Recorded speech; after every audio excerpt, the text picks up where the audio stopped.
তাহলে টেন্স শিখতে গিয়ে আমরা দেখছি টেন্স আসলে তিন প্রকার, প্রেজেন্ট, পাস্ট, ফিউচার না, তাই না?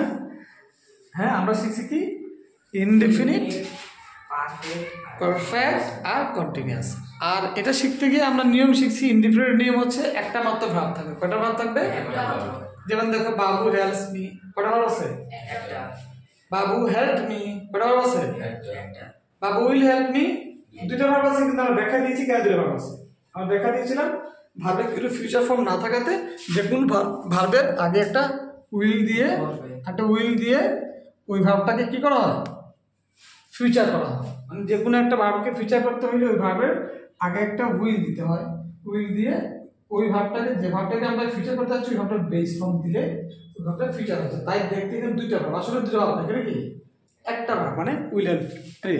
তারপরে আমরা পারফেক্ট টেন্স শিখতে গিয়ে শিখলাম যে টু হ্যাভ তো থাকতেই হচ্ছে, এবং তারপরে একটা ভার্ব থাকবে যেটা অবশ্যই ভিত্তি হতে হবে।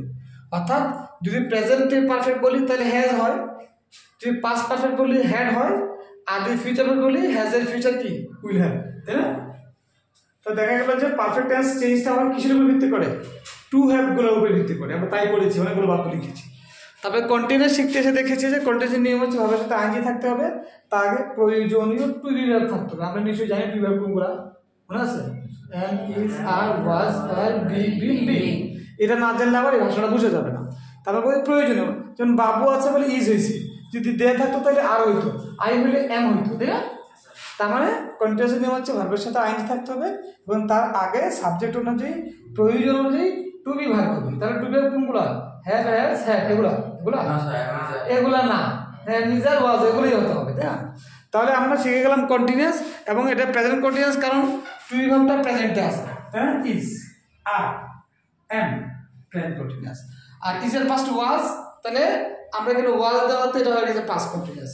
আমরা দেখেছিলাম কোনো ভার্বকে ফিউচার করতে হলে তার সাথে কি করতে? উইল করতে হয়। তাহলে ইজ এর ফিউচার কি? Will is. কেন হবে না দেখা দিয়েছিলাম, মনে আছে? উইল ইজ হবে না কারণ উইলের পরে যে ভার্বটাকে ফিউচার করতেছে এই ভার্বটার বেস ফর্ম দিতে হয়। আমরা জেনেছি ইজ আর ওয়াজ এদের বেস ফর্ম হচ্ছে বি, এই কারণে আমরা উইল বি দিয়েছি। কথা ক্লিয়ার? এবং এই করে আমরা আসলে এই বাবু দিয়ে লিখেছি, দে দিয়ে লিখেছি, ইউ দিয়ে লিখেছি, মাই ব্রাদার দিয়ে লিখেছি, এভাবে অনেকগুলো বাক্য দিয়ে আমরা এই তিন প্রকার টেন্স শিখেছি। মানে 9টা হয়েছে। আরো 9টা টেন্স কন্টিনিউয়াস, এগুলো পারফেক্ট কন্টিনিউয়াস, এগুলো হচ্ছে পরে ব্যাখ্যা দিব আরো পরে, এখন না। তাহলে আপাতত আমাদের যেমন টেন্স ছিল 9টা, কিন্তু ক্লিয়ার হয়ে গেছে আমাদের। নতুন করে আমরা করেছি কি, আমি বললাম কি যে বাক্যগুলো চলো নেগেটিভ করি, তখনই একটা বাগড়া বাজছে, তখন একটু মাথাটা উল্টাপাল্টা হয়ে গেছে। তাহলে আমাদের জানতে হবে নেগেটিভ করার আসলে নিয়মটা কি। নেগেটিভ করার নিয়ম হচ্ছে যে তুমি যে বাক্যটাকে নেগেটিভ করবা ওই বাক্যে একটা অক্সিলারি ভার্ব থাকতে হবে। কি থাকতে হবে? অক্সিলারি কত প্রকার মনে আছে? 4 প্রকার। To be, to have, to do, others, এটাকে সারা মডেল বলে। অর্থাৎ যে কোনো অক্সিলারি থাকুক তার সাথে আমরা নট দিলে নেগেটিভ হয়ে যাবে, ঠিক আছে? তাহলে নেগেটিভের নিয়ম কি, যে বাক্যটাকে আমরা নেগেটিভ করবো ওই বাক্যে একটা অক্সিলারি ভার্ব থাকতে হবে এবং তার পরপরই একটা নট বসাতে হবে, তখনই সাধারণত বাক্যটা কি হয়ে যাবে? নেগেটিভ হয়ে যাবে। কিন্তু ইন্টারেস্টিং কিছু দেখো, স্পেশালি প্রেজেন্ট ইনডিফিনিট এবং পাস্ট ইনডিফিনিট, এখানে কোনো অক্সিলারি আছে? নাই। টু বিও নাই, টু হ্যাভও নাই, টু ডু নাই, আদার্স নাই, তাই না? স্পেশালি এই দুইটা বাক্য মানে প্রেজেন্ট ইনডিফিনিট এবং পাস্ট ইনডিফিনিট, এদেরকে নেগেটিভ করতে গেলে আমাদের এখানে প্রয়োজনীয় অক্সিলারি ভার্ব নাই। টু ডু একটা ভার্ব আছে, আমি বলেছিলাম হচ্ছে তার হচ্ছে ডু, ডিড, ডাজ। কি বললাম? Do, did, does. এই আপাতত এই কটাকে মনে রাখো। এরা পৃথিবীতে আসছে শুধুমাত্র এই কারণে, যদি কোনো বাক্যে অক্সিলারি ভার্ব দরকার হয় আর না থাকে, সে এসে এই কাজটা করে দিয়ে যাবে। আদারওয়াইজ টু ডু পৃথিবীতে দেখতা না। তো টু ডুটা পৃথিবীতে কেন আসছে? যে আমাদের যদি কোনো কারণে কোনো বাক্যে অক্সিলারি ভার্ব দরকার হয় তখন সে নাম্বার, পার্সন, টেন্স অনুযায়ী কখনো ডু হয়, কখনো ডাজ হয়, কখনো ডিড হয়, এসে কাজটা করে দিয়ে যায়। আমরা যখন ইন্টারোগেটিভ সেন্টেন্স শিখবো তখন আমরা সেই কাজটা দেখবো। তাহলে টু ডুটা আসলে মেইন কাজ কি, যে কোনো বাক্যে যদি অক্সিলারি দরকার হয় আর না থাকে সে গিয়ে তখন সেই কাজটা করে দিবে। যেমন দেখবা যে বাবু হ্যাজ হেল্প মি, এটা নেগেটিভ করতে গেলে জাস্ট হ্যাজ এর পরে নট দিলেই আমাদের নেগেটিভ হয়ে যাবে, অন্য কোনো ধরনের অক্সিলারি আনতে হবে না। কিন্তু দেখো যখন বলবো বাবু হেল্পস মি, এটাকে নেগেটিভ করতে গেলে আমরা লিখছি বাবু ডাজ নট হেল্প মি। কি লিখছি? বাবু ডাজ নট হেল্প মি। ডাজটা আমরা কোথা থেকে নিয়ে আসি? আকাশ থেকে নিয়ে আসছি, তাই না? কেন নিয়ে আসলাম?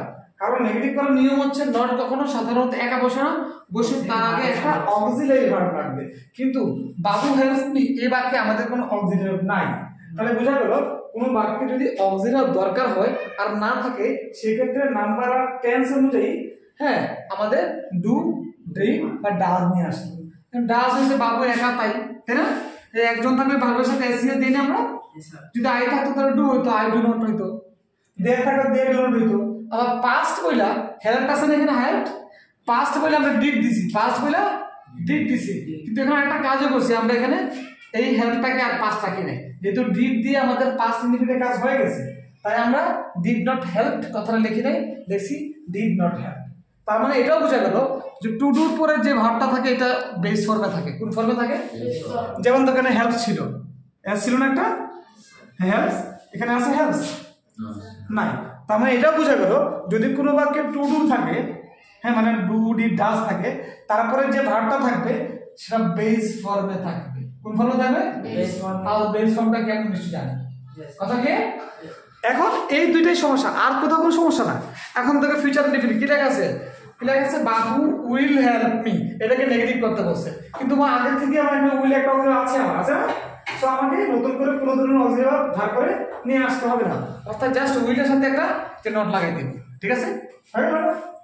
তারপরে বাবু উইল নট হেল্প মি হবে না, এটা কি হবে? বাবু উইল নট হেল্প মি। তাহলে এখানে আমাদের টু ডু ভাগ করতে হচ্ছে। আবার দেখো perfect tense, Babu has help me, বাবু আমাকে সাহায্য করেছে।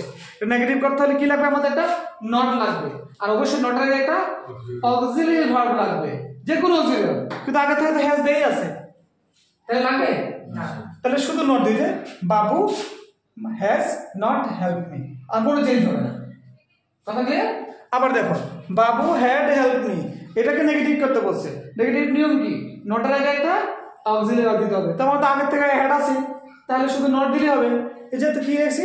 বাবু হ্যাড নট হেল্প মি, যা আছে আগের মতোই থাকবে, সব থাকবে, কোনো সমস্যা নাই, কারণ টু হবে পরে এমনি ভার্ব ভিতরে থাকবে, এটা কোনো চেঞ্জ হবে না। আবারও তাই, বাবু উইল হ্যাভ হেল্প, বাবু আমাকে সাহায্য করা থাকবে, তো ফিউচার পারফেক্ট। এটাকে নেগেটিভ করার জন্য আমাদের আগে থেকে এখানে উইলও আছে হ্যাভও আছে। স্যার এখানে দুইটা অক্সিলারি ভার্ব, নটটা আমরা কোথায় দিব? উইল হ্যাভের পরে দিব নাকি উইলের আগে দিব, উইলের পরে দিব? মনে রাখবা যদি কোথাও দুইটা অক্সিলারি ভার্ব থাকে সেক্ষেত্রে আমাদের নট যদি বসাতে হয় প্রথমটার পরে বসাবো। কোনটা পরে বসাবো? তো প্রথমে কোনটা আছে? তাহলে উইলের পরে দিব। দেখো হচ্ছে কিনা? তাহলে কি হচ্ছে? বাবু will not have help me. কি সমস্যা আছে?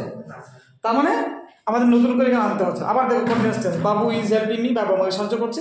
এটাকে নেগেটিভ করার জন্য আমাদের নতুন করে কোনো ধরনের অক্সিলারি লাগবে না, কারণ এখানে ইজ আছে। শুধু ইজের সাথে আমরা একটা নট দিয়ে দিব, যেমন কি লেখা আছে? বাবু ইজ নট হেল্পিং মি, বাবু আমাকে সাহায্য করছে না। কথা ক্লিয়ার? তাহলে কন্টিনিউয়াস কারণ ইজ আছে, তাই না? এটা কোনো বিষয় না। আবার দেখো বাবু ওয়াজ হেল্পিং মি, এটাকে নেগেটিভ করতে হওয়ার জন্য আমাদের জন্য একটা অক্সিলারি লাগবে, আছে? নাই? ওইটা আছে? ওয়াজ কি? বাবু ওয়াজ হেল্পিং মি, এই বাক্যের কোনো অক্সিলারি আছে আমাদের? আছে। তা না বলে কি লিখে আছে, তার মানে আমাদের জাস্ট খালি একটা নট বসে দেবে এর সাথে, অর্থাৎ কি হবে? বাবু ওয়াজ নট হেল্পিং মি। কথা ক্লিয়ার? তার মানে এখানেও লাগতেছে না। আবার দেখো বাবু উইল বি হেল্পিং মি, বাবু আমাকে সাহায্য করতে থাকবে, এটাকে নেগেটিভ করতে বলছে। তা আমরাও জানি যে নেগেটিভ করার জন্য নটের আগে একটা অক্সিলারি ভার্ব থাকতে হবে। তাহলে এখানে আবার দুইটা আছে, উইল আছে, বি আছে। আমরা কি উইল বি পরে দিব নাকি শুধু উইলে পরে দিব? শুধু উইলে পরে, কারণ নেগেটিভ করতে গেলে যদি কোনো বাক্যে দুইটা অক্সিলারি থাকে সেক্ষেত্রে আমরা আমাদের নটটা প্রথমটা পরে বসাতে হবে, অর্থাৎ উইলের পরে দিব। যেমন বাবু will not be helping me, বাবু আমাকে সাহায্য করতে থাকবে না। কথা কি? তার মানে এই যে দুটো বাক্য লিখলাম, তোমাদের বাসায় কাজ থাকবে টেন্সের নাম সহকারে বাংলা সহকারে লিখবা। আমি শুধু বুঝাই দিলাম, তাই না? যেমন তোমার বাসায় এভাবে লিখবা, ইন্ডিপেন্ডেন্ট দিয়া ব্র্যাকেটের মধ্যে চাইলে এখন লিখতে পারবো, লেখার দরকার নাই। ঠিক আছে? দিবা কি? বাবু হেল্পস মি, পাশে লিখবা প্রেজেন্ট ইনডিফিনিট টেন্স, তাই না? বাংলা হবে বাবু আমাকে সাহায্য করে, পরেরটা হবে পাস্ট ইনডিফিনিট টেন্স, বাংলা হবে বাবু আমাকে সাহায্য করেছিল। পরেরটা হবে ফিউচার ইনডিফিনিট টেন্স, বাংলা হবে বাবু আমাকে সাহায্য করবে। পরে হচ্ছে পারফেক্ট কি আছে? বাবু হ্যাজ হেল্প মি, পাশে লিখবা প্রেজেন্ট পারফেক্ট টেন্স, আগে করেছে হবে, তাই না? বাংলা হবে বাবু আমাকে সাহায্য করেছে। বাবু had help me, past perfect tense, নিচে হবে বাবু আমাকে সাহায্য করেছিল। আমাদের নিশ্চয়ই মনে আছে পাস্ট ইনডিফিনিট আর পাস্ট পারফেক্টের অর্থ এক। তারপর চলে আসে future perfect, Babu will have help me, বাবু আমাকে সাহায্য করে থাকবে, পাশে লিখবা future perfect tense. Continuous, Babu is helping me, পাশে লিখবা প্রেজেন্ট কন্টিনিউয়াস টেন্স, বাংলা হবে বাবু আমাকে সাহায্য করছে। ফার্স্ট হচ্ছে বাবু ওয়াজ হেল্পিং মি, বাবু আমাকে সাহায্য করছিল, past continuous tense. Babu will be helping me, পাশে লাগবে ফিউচার কন্টিনিউয়াস টেন্স, বাংলা হবে বাবু আমাকে সাহায্য করতে থাকবে। নেগেটিভে কি করতে হবে? জাস্ট ইন্ডিভিজুয়ালটাকে নেগেটিভ লিখবা, লেখার পরে খালি নাম লিখবা, আর কিছু না, আর অর্থে খালি না লিখবা। এই যে কি হবে, বাবু ডাজ নট হেল্প মি, টেন্সের নাম তো ঠিকই আছে, নিয়মিত টেন্স, বাংলা হবে বাবু আমাকে সাহায্য করে না। কি হবে? বাবু আমাকে সাহায্য করে না। পরেরটা হচ্ছে বাবু did not help me, past নিয়মিত টেন্স, পাশে লিখবা বাংলা হবে বাবু আমাকে সাহায্য করেছিল না, মানে আগেরটাই আছে, না হবে। ফিউচার কি হবে?